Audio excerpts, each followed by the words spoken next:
平野孝信さん、被爆当時9歳。8月14日、父を探しに疎開先の八千代から祖母と姉と材木町の自宅へ戻りました。父親と思われる遺骨を拾い、やかんに入れて帰りました。平野さんは8月14日、自宅のある材木町へ戻り入試被爆しました。ちょうど私はあの時間家の前の広っ端中庭といいますか、そこにいましてですね。でドーンという地鳴りがするような音がしましてですね、なんだろうかってことで、本当ガーンドーンいうような音がして、一瞬なんだろうかなと思って、まず最初そう気づきましたですね。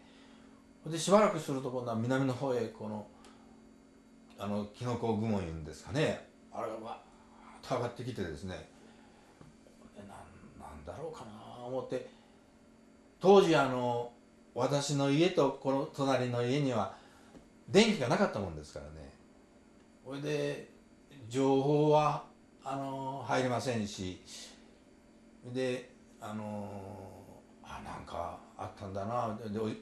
近所のおじさんなんかも壁かどっかでこれは大事があったで言うて話しておられましたけど、まさか広島市内がですねそういう状況というのは全く分かりませんが、6日の朝はそういうすごい音とですね、しばらくしてからその雲がキノコ雲といいますか原子雲がですね上がったのは記憶がございます。1週間のうちぐらいだったと思うんですけど、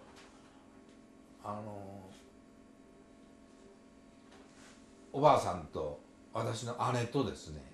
で私とで、先ほど最初に言ったおばさんという人は妹さんが亡くなっておられるもんですから、また別の行動でその方たちは別の行動を取られて、私とおばあさんと3人でですね、姉と3人で現地へですね入らせていただきまして、でもう入った時にはもう本当足が震えてですね、もうほんま一面焼け野原ですから、たまになんか大きい建物の跡が残っとる程度でほんと怖くてですね、でもう震えてですね、でもう本当歩けんような状態だったんですけど、なんとか、手を引いてもらって現地へ、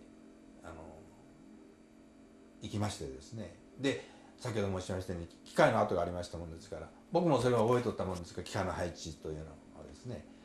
ですからこれ間違いないなと思って、でちょうどそこに、白骨になった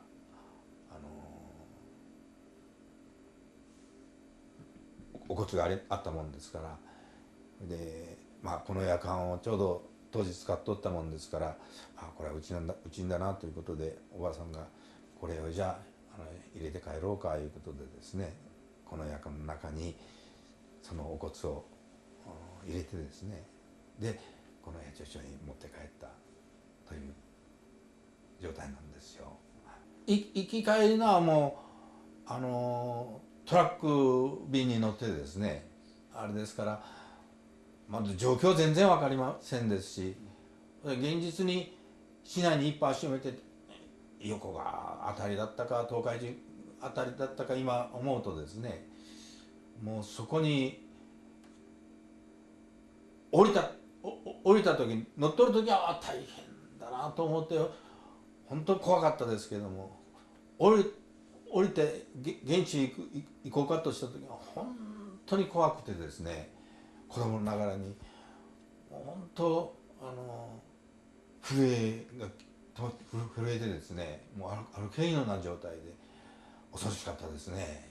相生橋はあったと思うんで、落ちてはなかったんじゃないかなと思うんですけど、で道はかなり整理はしてないけど道は空いていましてですね、それで僕が入った時にはも死体がそこら中にあるとかいう状態ではなかったような気がいたします。ただ川の方を見るとなんか馬の死骸というんですかね、それがこう無数にあったような記憶がございますけど、怖さとでこれお父さんのお骨だなということは分かってもですね、本当にもう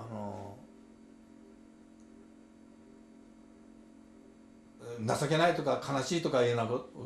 ことよりも、まあ早くここから出したいというような気持ちでですね、でこう姉と一緒に拾わしていただいてですね、でとにかくここから早く帰りたいなという気持ちがまず今そうかったかなというふうに思いますけどね。おばあさんのもとにですね、おばさんといとこになる子がおったんですけど、そこへ私たち4人帰ってきたんですね。もうおばあさんの収入も断たれたんでしょうね。本当に食べるものがないんですよ。ですからもうおばあさんが夜この大根をこう刻まれてですね、それでそれをお米の中に入れてですね、で大根のご飯ですよね。でまたうちのお米はおばあちゃんが作っとったんですけど、そんなに余計なかったんでしょうね。足らんかったんかな思うんですけど、今度はお芋さん、米は少ないんですよ。さつまいもを入れてですね、でご飯代わりにするんです。それも初めはまあおかわりでもして食べよったんですけど、今度はこう山盛りにして一膳しか食べられんような状態です。相当まあ厳しい状態だったのかなと思ってですね、おばあさんがいてくれたから孤児にならなくて済んだですしね、まあこうして今日があるんだなと思って、本当おばあさんには朝晩今でもですね感謝申し上げているんですけどね。僕は怖さは絶対もう忘れてはならないと。でこれもどっかに寄贈でもして保管していただこうかなと思ったんですけど、これはもう絶対僕は死ぬまではですね離されない、本当に原爆の怖さ無念さをですね、もうこの夜間に託してですね、でこれは絶対守っていこうというような気持ちで今も持っとるんですけどね。本当の恐ろしさを知った人はもうだんだん少なくなって、あの時には例えばこのお寺なんかに避難して来られていろいろとそういう手当てをされた方もいらっしゃるんですけど、もうそういう方もほとんどなくなられてですね、それを問いただすどういうような状況だったかと思っても聞く人もだんだんいなくなっていくんですよね。特にこの田舎におりますと、